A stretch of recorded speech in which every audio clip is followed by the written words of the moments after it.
नई number plates ना लगाने पर चालान काटने के खिलाफ सिंध हाई कोर्ट में दरख्वास्त दायर। दरख्वास्त इब्तदाई इक़दामात के लिए मंजूर कर ली गई है।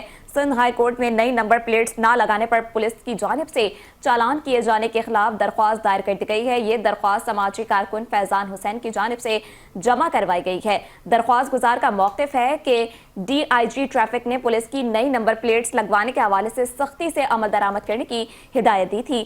ताहम ट्रैफिक पुलिस ने शहरियों को आगाह करने या शऊर उजागर करने के बजाय फौरी तौर पर भारी चालान काटना शुरू कर दिए।